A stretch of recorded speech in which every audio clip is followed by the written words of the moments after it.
From the Studio 13 Studios in Splendora, Texas, Hank's Think Tank is brought to you by the following sponsors.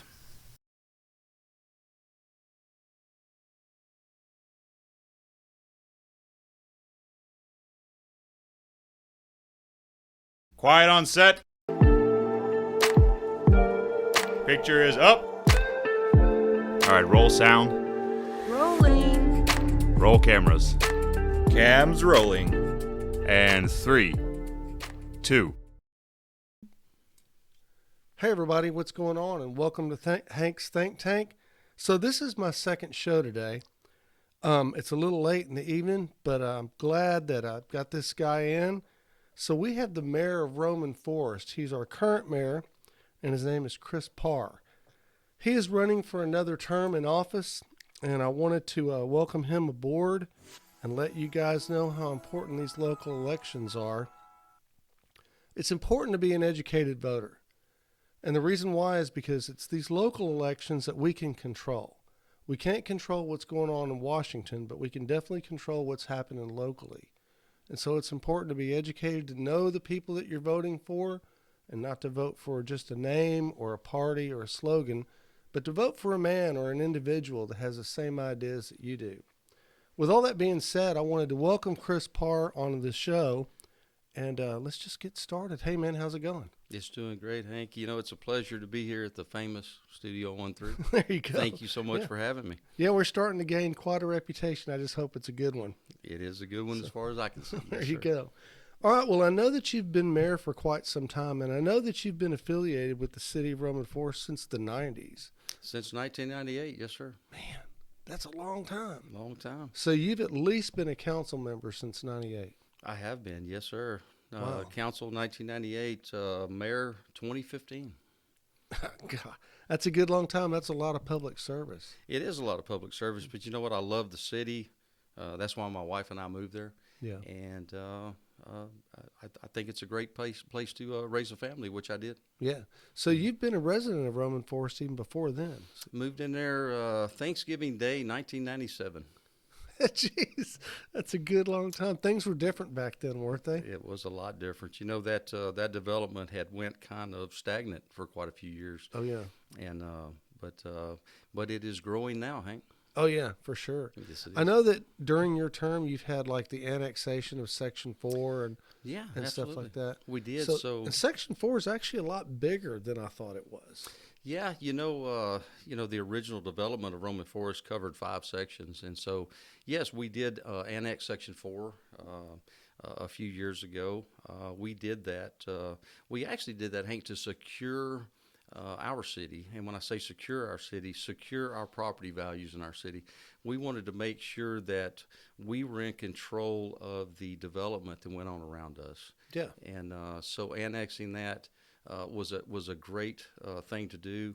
And yeah, you know, that's the first new development that had actually happened in that city in probably 50 years.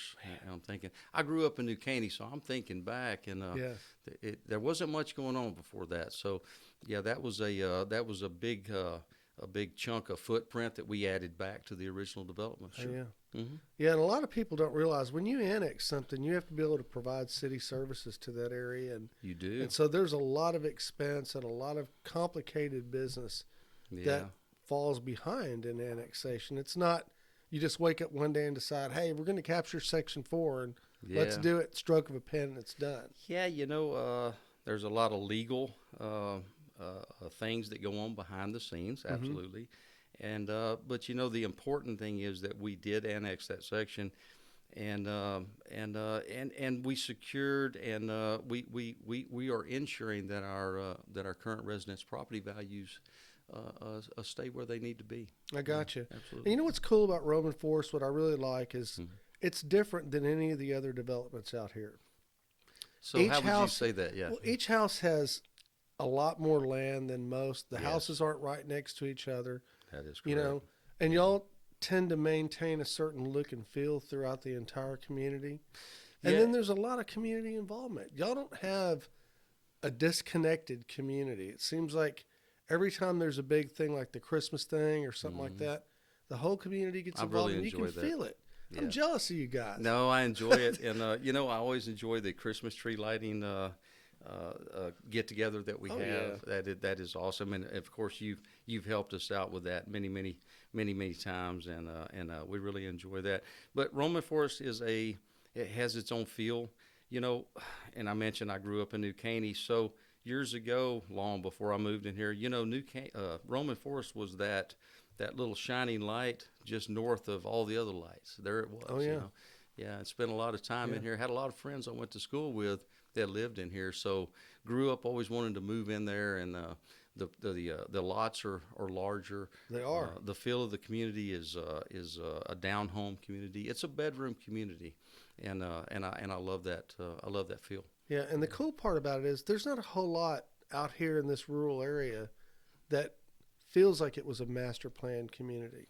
The way Roman Forest is laid out with the streets and the roads and just the lots, it feels like a master planned community, but also still feels rural.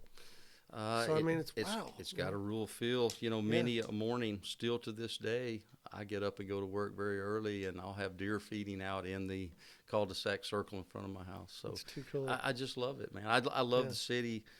I love the feel. I love it. Yeah, absolutely.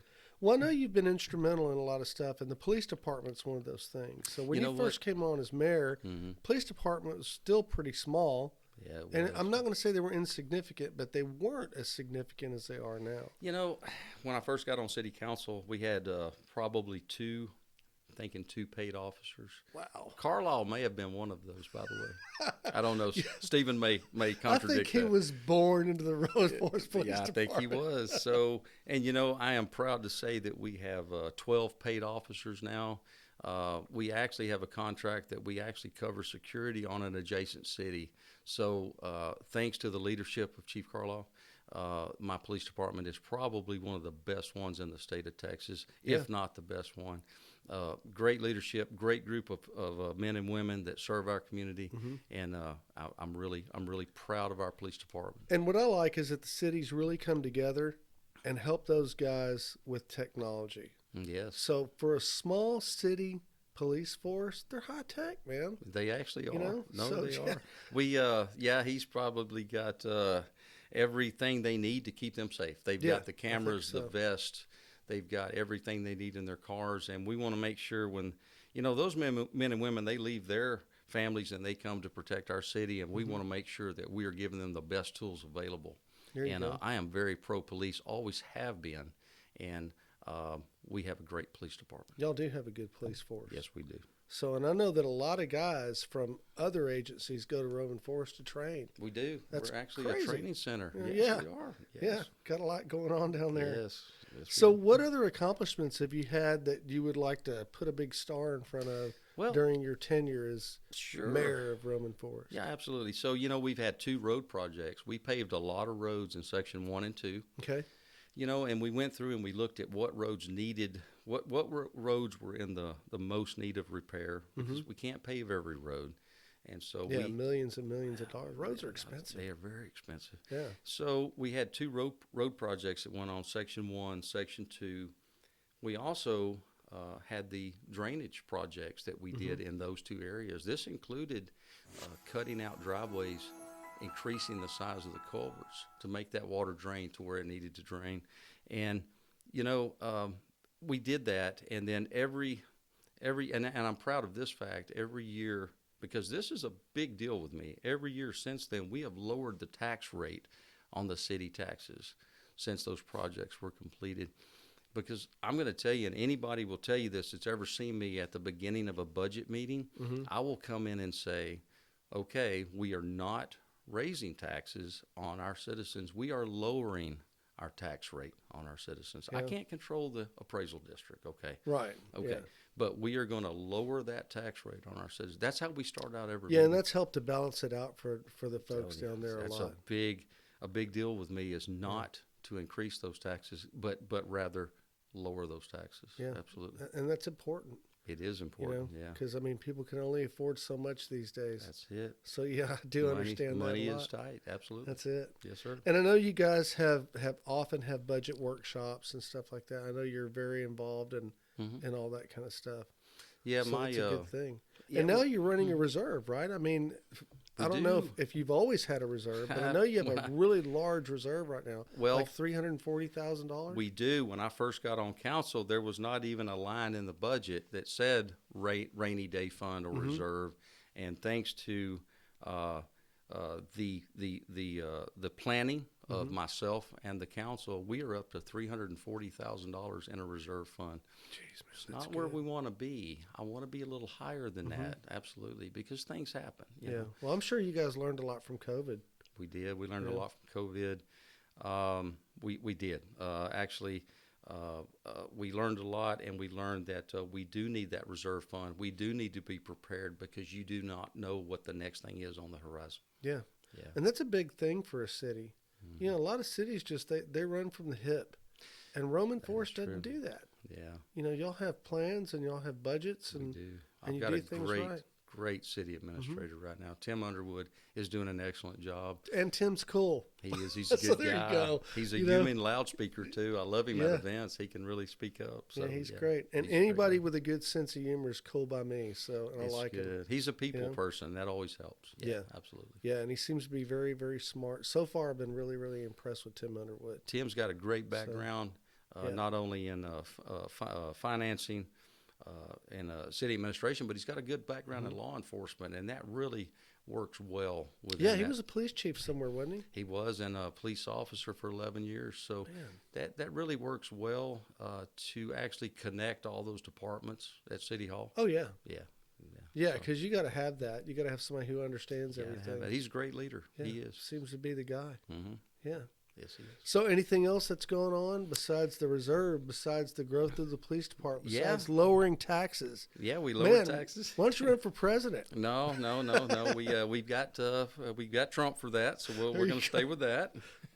So you know what? I also, Hank, I have a great relationship with the county commissioner, Commissioner Gray. Okay. Great guy, great leader. I can actually learn some things from him, but I've got a great relationship with him because we have an interlocal agreement with with the county. Okay. We are able to look at future projects coming up that we will be able to do in conjunction with the county that will save our citizens money.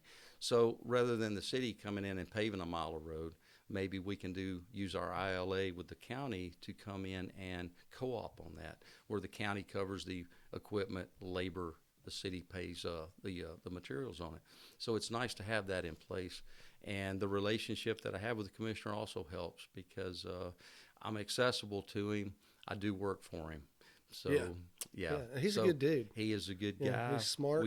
We do not discuss city stuff during our normal hours, but he is there when I need him, and I do enjoy the relationship with him. That's great. So, And springing off of that, I did some research before you came in, and I found something out that I'm going to spring on you that you didn't know I was going to spring on you. Sure. But I think this is important for the voters to know and understand. Absolutely. You're in the process of writing a 20-year comprehensive plan for the future of Roman Forest. Yes. How come And you didn't tell anybody? well, and this is something that I wanted to do, but I did not have the tools or the person to do that. I think I've got that person now. I have had that person with Tim Underwood. Yeah. And he is really good at at projecting out. And here's another thing: we actually purchased some software, Hank, that not only streamlines our financial day-to-day financials now that we're using, but we also this software will actually project out and allow us to do projections a few years out. And do you know that the citizens did not have to pay for that? It came from COVID fund money. Oh, that's cool. It is absolutely cool. I was so happy when I seen that we could actually use that money for that. Yeah. So And I was aware that y'all were making a transition to new software, but I didn't know how comprehensive it was. yes, and So that's kind of now, helping you to put I'm together not the your expert 20-year on plan. it, but my understanding is I just walk in and push a button and I get a report. No, I don't know. I don't know if that's the way it works, but what I'm be saying, great. I think it's great. And so yes, the 20-year plan. We need to look ahead. Because here's what's happening in Montgomery County. Okay, here's what's happening around my city. Around my city, growth is happening. big time. Okay. Yeah. I'm not opposed to growth, okay, but it's going to happen, and we have to be able to have a plan to deal with that growth. But it's got to be a common sense plan. Right.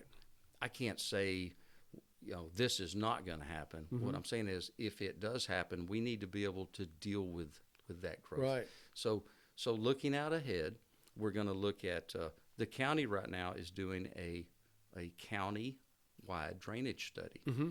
See, Roman Forest Yeah, will flood be able. mitigation study. Absolutely. Yeah, Matt Gray's kind of heading that up, isn't he? Matt Gray's heading that up, Okay, yeah, absolutely. yeah. So what will come out of that is Roman Forest will be able to tap into that study once it's completed. Mm-hmm. This is not an airplane that flies over and gives you a report tomorrow. This is Right. this is a process. So we'll be able to tap into or get a report on and a whatever you call that, the map. A topographical map? Topographical Yeah, map. okay. And we'll be able to take a look at that, and we'll be able to plan our flood mitigation from that map. That keeps the city from having to pay for that. Yeah. So And that'll all be hard science. that'll all be Yeah, hard because science. I've had Yeah. some conversations with Matt Gray's office about that and how Sure. they're going about doing that. Yes. And they're not making any guesses. Oh, no, They're no, going to no. get hard science They're on getting flood hard science. mitigation, Yeah, he is hard science on drainage, Yes. dethatching, everything. Yes, and this is he is really passionate about Yeah. that, which We need it. we do need it. Yeah. So the city will be able to take that data, that information, and we'll be able to plan out our projects coming up in the next few years to relieve. That's cool, and y'all need it because y'all have that creek right at the beginning of Roman Forest. And speaking of the creek, Mm-hmm. if I'm not mistaken, and I apologize if I'm wrong, but I'm sure I'm right. Those grants were approved for the desnagging Mm-hmm. of those creeks. Okay, so that means that creek at the front of our city Mm-hmm. is going to be desnagged. Desnag means they're going to take out all those stumps and trees. Stumps and they're going to trees allow that water yeah. to flow where it needs to go, and That's so awesome. that'll actually get the water out of our city faster. And while we're on flood, if we can continue with this, Yeah.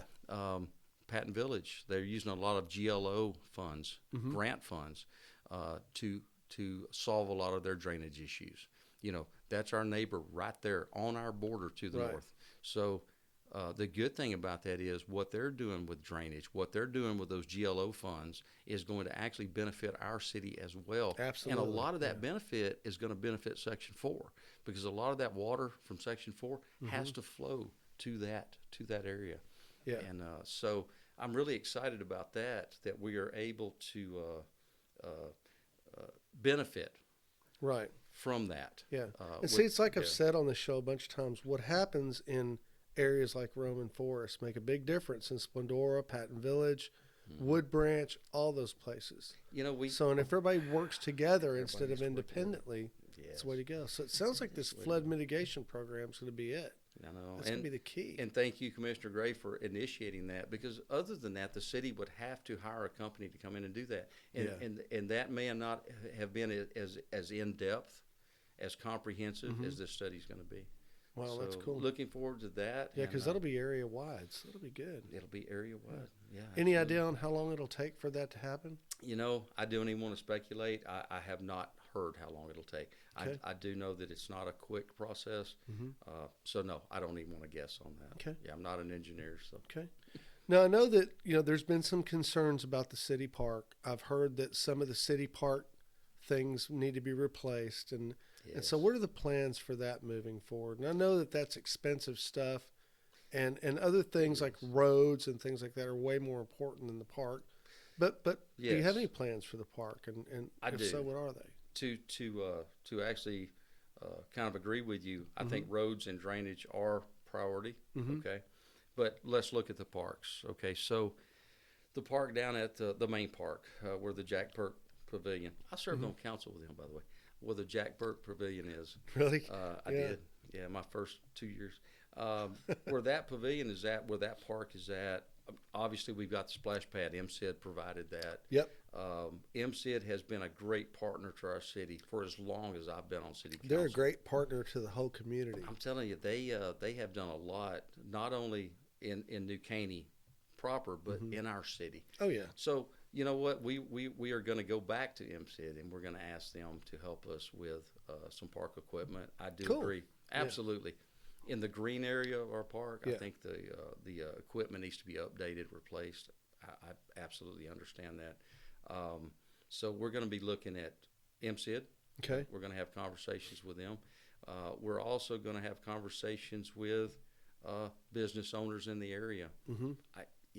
I don't know where those conversations are going to go, but let's talk to them, because business owners like to get involved with the residents of the community, and and there may be some good sponsorship dollars there. There could be, Heck and when I say that, let's say a business wants to purchase a couple of park benches and maybe have the business logo on it. I don't have a problem with that. Man, I'm up for that too. Awesome. That'd be cool. Yeah. The Studio 1-3 barbecue pit. We could do that. We'll have lunch. I like it. Yeah. We'll have lunch. Okay. And then the next thing is we've actually been putting some funds back. I know it's a slow process, but we do have some funds committed to park improvements that we will be using in this fiscal year. This fiscal year obviously started at the beginning of this month. Right. And kind of something personal to me, I'd like to see something happen with Hubbard Park. That's the park behind Roman Forest. Sorry, that's the park behind Roman Forest City Hall. Hubbard Park. I would like for Hubbard I've never seen it. Where is it? Well, they had a tower there at one time. Okay. That's so it's Hubbard right Park. behind. It's right behind. So and it's a park now. It is a park. That park was donated by the Talbert family, and I'm not going to tell you the year because I'll get it wrong. But many years ago, that was donated to the city. Yeah. By Mr. Talbert. So Mr. and Miss Talbert. Man, dang it! Now I got to go back there and check it out. You need to check it out. Yeah, I've never seen it. Yeah, it needs. So some residents were talking about making a dog park, a dog walk. Oh yeah, that'd be cool. Okay, I'm all for that. So I'm really looking forward to something being done with it. The tennis courts were there many years ago. Okay. When I moved in, the tennis courts were there, but there was no nets. So, yeah, that's been a few years ago. Okay. But when I was a teenager out here, there were tennis courts there.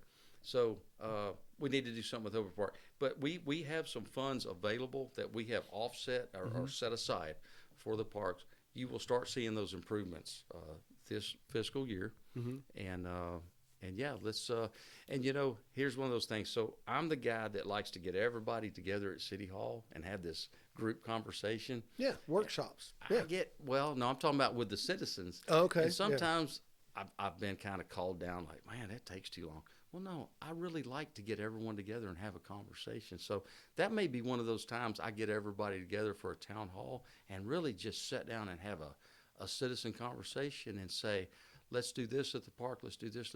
I mean, wouldn't that be neat to have that conversation, that meeting? Yeah. Yeah. And so much comes out of that too. And it's inclusive. The citizens feel great about it. Yeah. The community gets a little bit more cohesive. There's nothing wrong with that. It's a great idea. It is. It's a really good idea. Yeah. Sometimes, not as much lately, but sometimes I would let people just go on and on because I really enjoy. You've heard me say many times when I stand up there and say, I really am happy to see 30 people here, 35 people here. I love when people get involved in their community. Yeah, it's important. It is important. Yeah. Absolutely. Yeah. Yeah, I'm jealous of you guys because y'all do it all. So I know also that there's been a couple of positions that you helped to create during your tenure as mayor. Yes. And code enforcement's one of those. And, code enforcement. And an administrative position. Mm-hmm. So and I like the idea of the administrative position because it guarantees cohesiveness of government if anything ever goes wrong. Smart. It does. So, and I'm going to tell you why. So I was a big advocate for that. Continuity of government. Continuity of government. Yeah. So, we can either pay. Well, here. Let me start here. So, city council, city mayor, city council, 5 positions of council, the mayor. We are unpaid. Mm-hmm. We are all volunteers. So, I wanted to keep that on a volunteer public service basis. I think that keeps us pure. I think that keeps us connected with our community. So, nothing against paid politicians. That's not where I'm going with this. No, I got you. I see where you're going with it, though. It makes sense. I'm not a politician. I am a public servant. Mm-hmm. Okay. So, with that being said, there was some talk about paying a mayor. I don't want to do that, and I'm going to tell you why. So, it is if you pay a mayor's position to govern, to manage the day-to-day operations of the city, that position is likely to turn over every 2 years. Right. Where is the stability in policies and plans and goals in that? There is none. Yeah. Where is the cohesion between the two elections? There is none. So the proper thing to do was to keep the governing body, Right. volunteers, to hire a city administrator to run the city's day-to-day operations. So council and mayor set the policies, set the budget. The city administrator runs the day-to-day operations. And yes, I was the council person that pushed that. And I I'm do glad like it, happened. and because I think that a paid mayor's position would change the motive. You know what I mean? Absolutely. And so if your motive is to do what's right for the city, yes, not being paid, that motive may not be as pure if you got a check every month. it is. And let me tell you one more thing with that. So in an election, so the position grew, managing the city grew to the point to where it was more than someone that had a job could Yeah. do. Okay. I'm using myself for example, Right. full-time job. So it grew to the point to where that's not possible because it became a job that somebody needed to be there 6 to 8 hours a day. I got you. Well, you put that in an election and you elect someone, that person you elected may not be the person that has the skills, the financial skills, the administrative skills, the people skills needed to run the city in the best efficiency. Right. And even management. Yeah, exactly. That's a huge That's a management huge thing to So, tackle. Yeah. It's better for city council, city government to administer the ordinances, the laws. But city administrator, day-to-day operations, it runs smoother. It's not as likely to change over an administration change. I looked out for the city. It's my city too. And I looked out for it and said, no, we need to make sure we have cohesion, stability. It's proven to work really well so far. Code I enforcement. like it. Yeah. You know, that's sometimes a hot topic, but I'm going to tell you something. We all want our property values to be maintained, okay? Because And the it's look and feel of the city to and be the look to and feel remain of the city. same. Yeah. Yes, I got you. the look when you come into our city. So, yes, the city has ordinances, but we didn't have anyone really going out and making sure those ordinances were abided by. So, code enforcement is something that was created during my administration as mayor, and it's something I'm proud of. And we needed that because we want to keep those property values where they are. We want to keep the look of the city Yeah. where it's Absolutely. at. And so I'm a big fan of our code enforcement. We do have a new code enforcement officer that everyone will be meeting pretty soon. Okay. So I'll just put that out there. And I think he's a great addition to our team. And he'll be out in person. There won't be any more letters. There'll be an in-person visit and a good conversation. And we're going to handle this like one neighbor to the other. There you go. Yes, That's great. sir. Yeah. Well, Mayor, I think you've done a great job so far. And I was really glad to have you come in here and talk about it.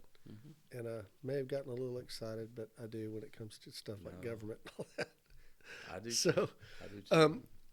I'm an average voter guy. Sure. And I've got some questions that I want to ask you, or maybe I want to reach out. What's the best way to reach you? So I will. So best way to reach me is my email address, Okay. which is chris.parr at mctx.org. Okay. That's email, Okay. and I would invite anyone to go ahead and email me there. And my personal cell phone number Okay. is 281-389-8030. Okay. Got a Facebook page? I do. I do have a Facebook page, my Chris Parr for Mayor page. Okay, It's cool. on there. Yeah. You Great. gotta find me. Fantastic. All Yeah, right. my campaign page. Okay. Yes. Wonderful. Do you have any speaking engagements or anything coming up that you know of? Let's see. We've got Monday night. We had to postpone National Night Out because Right. of the rain. Yeah, it So was- I would really invite everyone to come up, shake. I would love to shake your hand and let's talk about anything you want to talk about. I will be there from 5 o'clock all the way as late as anyone wants to be there. Okay. That's at our city park. Okay. Actually, I got my dad cooking hot dogs that night. Cool. And when's it going to be now? This is going to be the 9th. The which 9th. Okay. Is the 9th on Monday? Sorry, I don't have a calendar in front I don't have a calendar in front of me either, but I know the 9th's going to come on a 9th. day. Monday the 9th. Yeah, Okay. Monday the 9th. Fantastic. Yes. All right. And so your dad's going to be cooking. I taught my dad is a new resident within the city of Roman Forest. They moved in last year. Section cool. 4, the new section. Yeah. And so Dad, I talked him into cooking some hot dogs for us. So, Okay, cool. yeah. So Well, thanks for being a conscientious person and somebody that we can all point to and go, hey, they're doing it right. yes. So appreciate that. Thank you. And good luck on Election Day. you know? Yes. So, and that's November the 7th, correct? Early voting starts on the 23rd. On the 23rd. The 23rd. That'll be over at Silas Park Okay. at the what do they call that? The Fair Association Mm-hmm. building. And Okay. then Election Day is November 7th. That's going to be right here at Wood Branch City Hall. Okay. And I would really appreciate your vote. I would like to continue the work that we've done, the good record that we have. I've surrounded myself with some really good people. I'd like to keep everything right where it's at, and I think it'll benefit the city tremendously. There you go. There you go. All right, guys. Well, there you have it. So, Mayor Chris Parr, you need to talk to this guy. Ask him about his 20-year comprehensive plan. I got some information about it, but it was kind of in a backdoor way, and I was impressed. So, check him out and talk to him. Make intelligent choices at the voting box, please. It's good for their city. It's good for yours. And let's steer this thing in the direction we want to take it as a community. I am Hank Vatt. This is Hank's Think Tank, and see you in the next one.